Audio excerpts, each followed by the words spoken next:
आप देख लीजिए देश की राजनीति में कौन बांटने की बात करता है, कौन काटने की बात करता है, कौन कपड़ों से लोगों का पता लगा लेता है, कौन कहता है कट जाओगे बट कौन से शब्द है राजनीति के।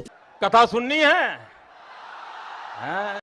ये कौन बटेगा, कौन कटेगा, कौन पिटेगा, ये इस पर राजनीति क्यों हो रही है? ये चुनाव महाराष्ट्र, झारखंड या यूपी का उपचुनाव बटने, कटने, पिटने पर क्यों हो रहा है?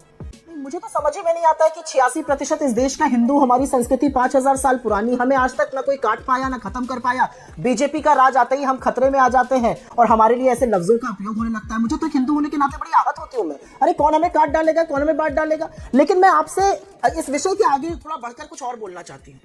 आज उत्तर प्रदेश में 24 घंटे हुए हैं, मोहित पांडे नाम के एक युवक की कस्टडी में मौत हो गई। उसके भाई को भी लॉकअप में डाल दिया गया था, जो उससे पूछने गया था। 600 रुपए का विवाद था और आदेश, जो कि उसका कर्मचारी था, उसके साथ विवाद था। आदेश के बीजेपी से संबंध भी सारे टीवी चैनल दिखा रहे हैं। उस व्यक्ति की कस्टडी में मौत हो जाती है। 15 दिन पहले, और ये लखनऊ का मामला है, 15 दिन पहले इसी उत्तर प्रदेश की लखनऊ में, राजधानी लखनऊ में अमन गौतम दलित की कस्टडी में हत्या हो गई थी। कस्टडी में हत्या होने में उत्तर प्रदेश नंबर 1 है। 2580 मौतें कस्टडी में हुई है। ये नरेंद्र मोदी सरकार का आंकड़ा है, जो उन्होंने सदन में 22 मार्च 2022 को दिया था। अरे मुझे चक्कर आने लग गया अब।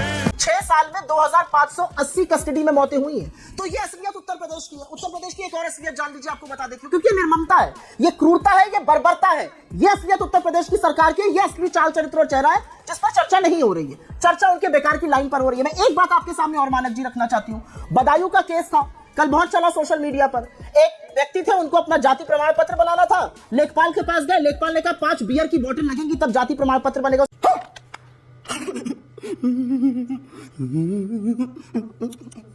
उसने कहा मैं बेरोजगार हूं, कहां से लाऊं? भाई लाना तो पड़ेगा, बिना उसके प्रमाण पत्र बन नहीं सकता। बेचारा गया अपने घर से, कहीं से लेकर आया पैसा, 4 बियर की बोतल दी, तब जाति प्रमाण पत्र बना। ये असलियत है। हिंदुओं के साथ आप ये कर रहे हैं। ये असलियत है भारतीय जनता पार्टी की। उनको बेरोजगार रखेंगे, उनको भूखा रखेंगे, उनको नोचेंगे, खसोटेंगे, बच जाएंगे तो कस्टडी में उनकी मौतें होंगी। पता है ना आप सबको? नहीं पता है? कहां पता है? हाथ ऊपर करो, किसको पता है? उस पर ये कोई चर्चा नहीं करेंगे, बड़ी बड़ी बयानबाजी करेंगे। ये असलियत है। मैं एक हिंदू होकर ये सुनकर आहत हूं कि कटेंगे बटेंगे। अरे हिंदू धर्म, एक हिंदू संस्कृति 5000 साल पुरानी है। आज तक नहीं कोई काट पाया, ना बांट पाया, ना खत्म कर पाया है।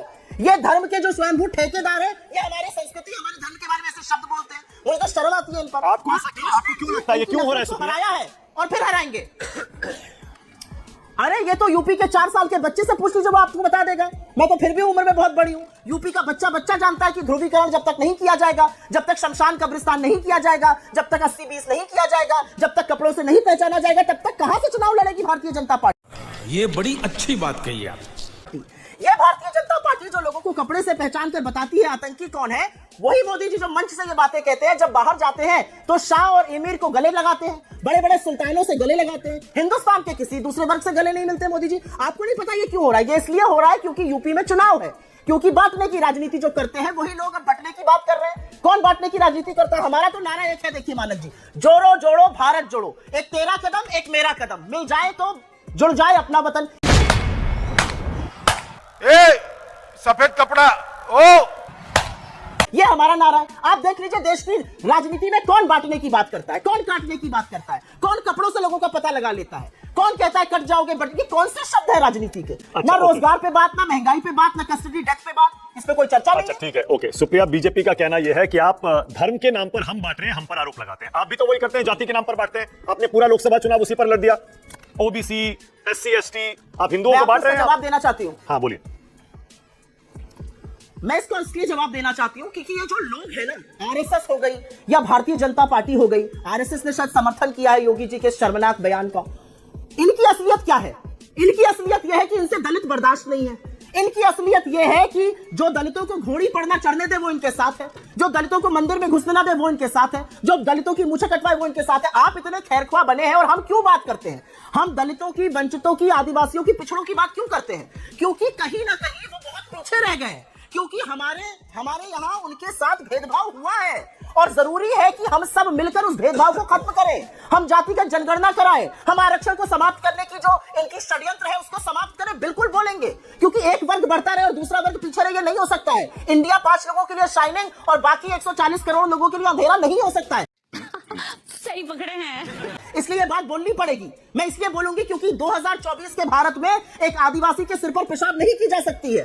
2024 के भारत में एक व्यक्ति की मूंछ इसलिए नहीं कटाई जा सकती क्योंकि वो दलित था और वो घोड़ी पर चढ़कर ठाकुरों के गांव से निकल गया। ये गलत है, ये उत्तर प्रदेश में हुआ है। हद हो गई।